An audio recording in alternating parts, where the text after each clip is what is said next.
नमस्कार दोस्तों, मैं डॉक्टर मनोज वाधवा और आज हम चर्चा करेंगे non surgical treatment options for knee pain.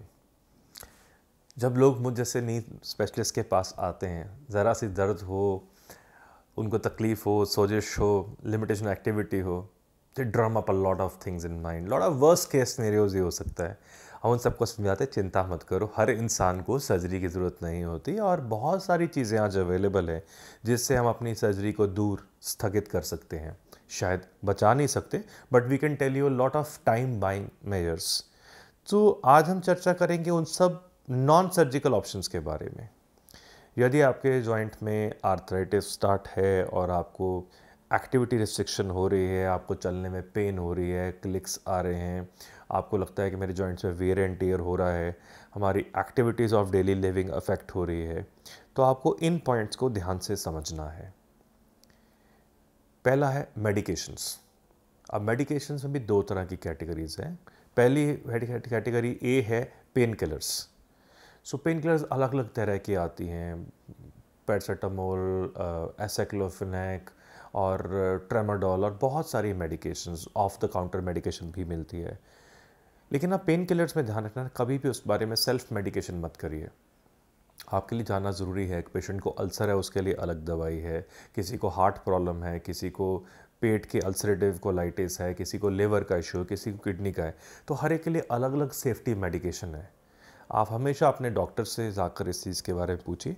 अगर कोई ऑफ द काउंटर लेनी है तो सिंपल पैरासीटामोल टैबलेट लीजिए। इसके बाद आती है न्यूट्रेस्यूटिकल्स, यानी कि ग्रीस बनाने वाली टैबलेट्स, जिसे ग्लूकोजामिन, कॉन्ड्राइटिन और बहुत सारी कार्टिलेज प्रोटेक्टिव मेडिकेशंस के नाम से आते हैं।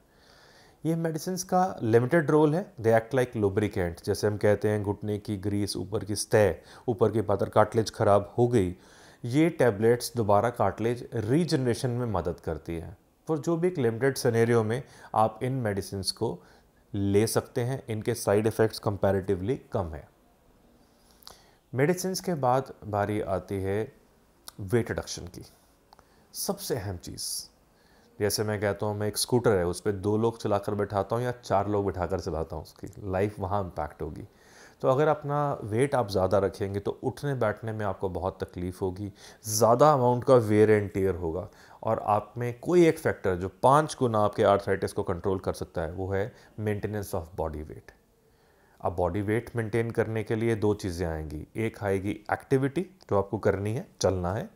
दूसरी आएगी डाइट कंट्रोल, जिसमें आप मीठे और तलाई का सेवन कंट्रोल करेंगे। Limited movement of alcohol, sweets and fried, these 3 things you have to remember. Low impact exercises. Exercise start करते ही बोलना चाहूँगा, आधे लोग कंफ्यूज होते हैं, डॉक्टर साहब मेरे घुटने में आर्थराइटिस है, मुझे लोगों ने बोला है चलना नहीं है, घुटने घिस जाएंगे। एक रॉन्ग मिथ, एक रॉन्ग नोशन। हम चाहते हैं आप चलें, हम चाहते हैं अपने मसल्स को स्ट्रॉन्ग करें और उस समय आप हैवी उसके आसपास वो इलास्टिकेटेड सपोर्ट्स पहन के मसल्स को वीक मत करिए, एक्टिविटी करिए। बहुत सारी एक्टिविटीज़ आपको समझना है। अगर आपके घुटने में आर्थराइटिस है तो आप नीचे पैरों के बाहर मत बैठिए, आलती पालती मारकर मत बैठिए, इंडियन टॉयलेट यूज़ मत करिए। पर आप वॉकिंग कर सकते हैं, आप ट्रेडमिल स्लो स्पीड पे कर सकते हैं, आप साइकिलिंग कर सकते हैं। Slow speed, low resistance. Static cycle हर एक के घर में होता है, आप साइकिलिंग करिए लो स्लो स्पीड पे, लो रेजिस्टेंस के साथ, सब कुछ है। हाँ, आर्थराइटिस पेशेंट के लिए high impact activities, jumping activities वो नहीं करनी। यानी कि अगर आपको आर्थराइटिस है, आप सड़कों पे दौड़ नहीं लगाओगे, आप स्क्वाट्स और पुशअप्स, डेडलिफ्ट्स नहीं करोगे, तो आप वो एक्टिविटीज़ नहीं करोगे जहाँ पर जॉइंट का heavy amount of wear and tear हो। Remaining activities are allowed. अब मेडिसिन के बाद बारी आती है इंजेक्शंस की। इंजेक्शंस में भी 3 तरह के इंजेक्शंस होते हैं। पहला, जो बहुत कॉमन हर छोटी जगह पर यूज़ करा जाता है, वो है स्टीरॉयड इंजेक्शंस। वो इन्फ्लेमेशन और सोजिश को कम करने की कोशिश करते हैं, पर उनके अपने बहुत सारे साइड इफ़ेक्ट्स हैं। इसलिए एज नी स्पेशलिस्ट हम ज़्यादा कोशिश करते हैं कि कोई भी ऐसे स्टेरॉयड्स इंजेक्शंस घुटने में ना लगाए जाएं। सेकेंड फेज़ होता है विस्को सप्लीमेंट्स, इससे साधारण लैंग्वेज बोलूँ कहते हैं घुटने ग्रीस के इंजेक्शंस।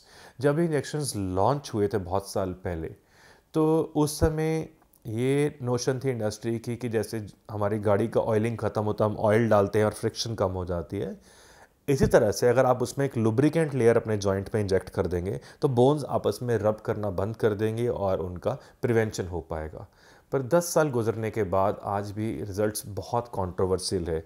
आज की डेट में American literature says it's nothing better than a placebo, माने कि इफ़ेक्ट्स बहुत लिमिटेड और हम रेयरली आज की डेट में ये इंजेक्शंस अपने आर्थराइटिस वाले पेशेंट्स में यूज़ करते हैं। एक न्यूअर फॉर्मुलेशन ऑफ इंजेक्शंस है जिसे कहते हैं पीआरपी, प्लेटलेट रिच प्लाज्मा। आप ही के ब्लड में से प्लेटलेट्स और ग्रोथ फैक्टर्स को ड्राइव करके उन स्पेशल ग्रोथ फैक्टर वाली चीज़ों को आपके जॉइंट के अंदर इंजेक्ट करते हैं। अभी स्टार्टअप है, लिमिटेड रिजल्ट्स हैं और अभी हम इसको बहुत प्रॉमिसिंग नहीं कह पाते।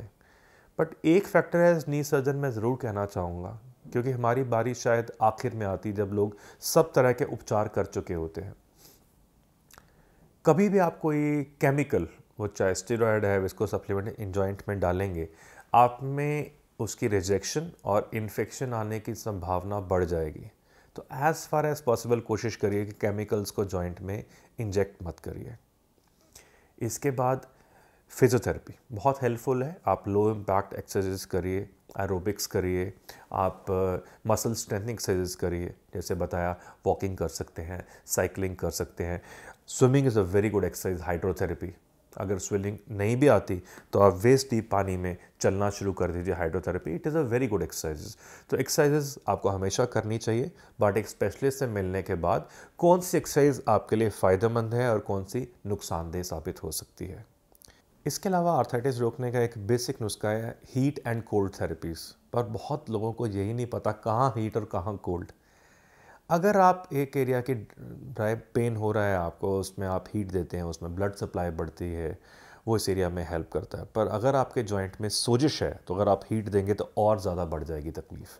तो कभी भी एक जॉइंट जो सूजा हुआ है, सोलन है, उस पर हीट थेरेपी नहीं देनी, वहाँ आप उसमें आइस पैक्स देंगे।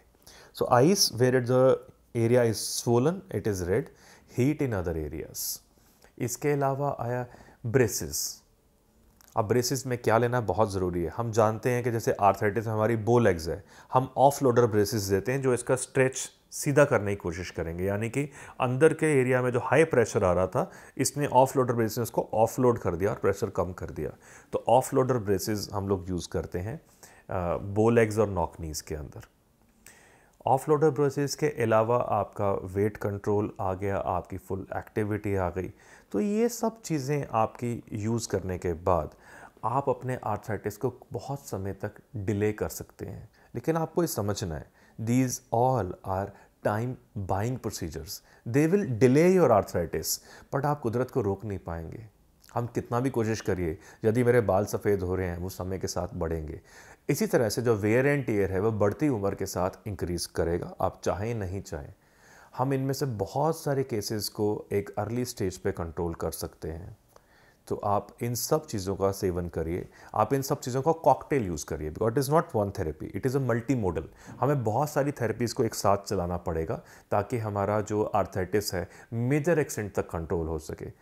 लेकिन अगर सब कुछ करने के बाद भी आप इसमें ना जीत पाएँ तो आपके लिए रामबाण अभी भी अलाइव है। तो उन केसेस में total knee replacement is a boon that can give you positive results in more than 99% of the cases. तो पहले आप इन सब वेपन्स को यूज़ करिए और कोशिश करिए कि यही आपका डेफिनेटिव प्लान हो। और अगर खुदा ना खास्ता अगर चीज़ें आपकी फेवर में नहीं जाएं और आपकी तकलीफ बढ़ जाए, still you have a gold standard lying with you. So do not worry, enjoy a healthy safe quality of life, and also at the same time enjoy super foods for joint health. तो super foods की बहुत सारी categories हैं, वो foods जो arthritis control करने में help करते हैं। और इसी के साथ साथ अपने डाइट के सेवन में दोबारा रिपीट करूँगा, मीठा, तलाई और शराब का सेवन ना करें। Thank you.